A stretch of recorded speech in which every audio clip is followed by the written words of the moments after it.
Okay,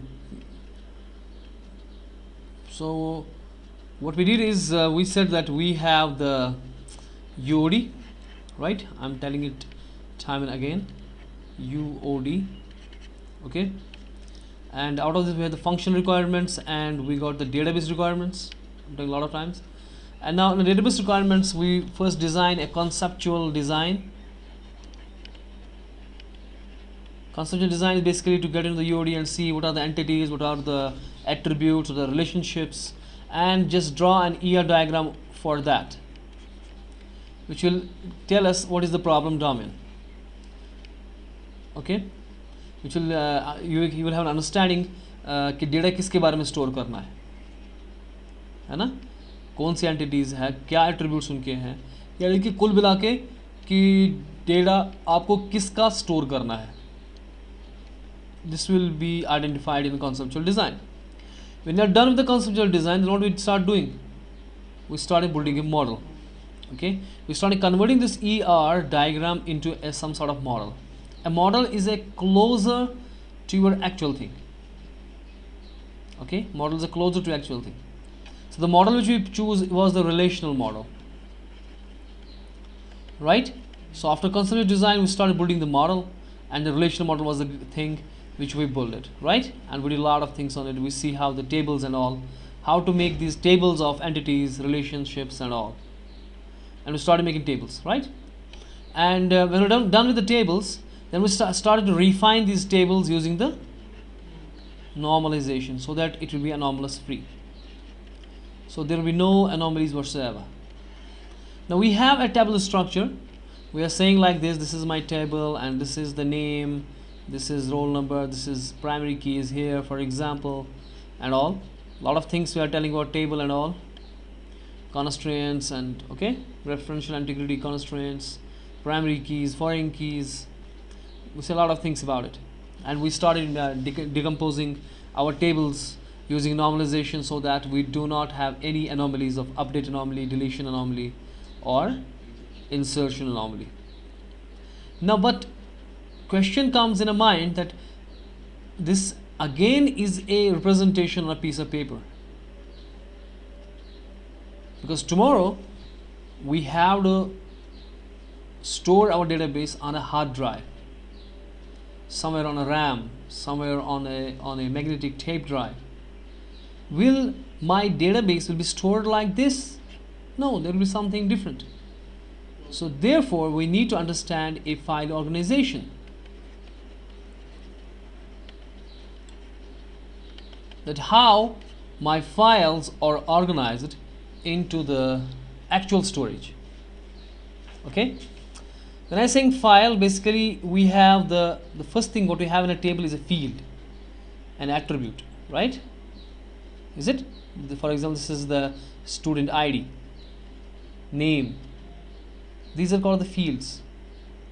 Okay, the basic unit which you want to store, the basic unit which you want to store is a field. What is a field? What is a field? It is basically an attribute. It is an attribute, or we can say a column. Okay, a column, but a column will consist of many attributes, of all doubles. I'm talking of a single attribute. For example, I'm saying name and I'm saying Faizan. Now this Faizan is a basic unit of information which I have to store. Your roll number, your whatever, these are the fields. And when the fields combine together, they form a record. What is a record in case of our database parlance, database terminology? A tuple. A tuple is a record which consists of all the fields. Say for example, I'm saying student ID is something 1, 2, 3, 4. Name is Faizan. He's there. This and that. This thing is one record which is consisting of actually the fields or attributes. Right? Getting me? And when the records combine, they will make a file. Now what will be a file in case of your database parlance? Database terminology. Collection of attributes and tuples. What is that? A table. It is a table. So file actually will consist of a table. Okay? Sometimes a single table, or sometimes, because if it is a big table, right? So this will be a file. We will have a big file. Okay? But in case of storage, because we're talking about these things, about the basic units of storage, but where they are stored is a thing. What you are storing is one thing, where you are storing is second thing, right? We have a house, okay, you have a class, for example, you have students, right? And now you store the students on the chairs, or you place the students on the chairs, or you may have bench. A bench will consist of 3 students or 4 students, a long bench, 4 students sitting on a one bench, or a single chair, isn't it? So that is on a storage side, the chair, and what is getting stored is your a student, right? A student may have many things with it. He is having all the things and place it there, right? Getting me? So that's what I'm saying. So a file, a collection of files can be put on something in a storage side, and the basic unit of that, basic unit of storage, is a block. Is what? First let's understand what is a block. You getting me? What I'm saying? What I'm saying, basically we may store our data on a hard drive. A hard drive actually consists of a cylinder, and then there are a lot of platters piled together. Huh? They are closed. I'm putting them with the space in between. There is no space, little space in between. There are platters, platter of plates of a hard drive.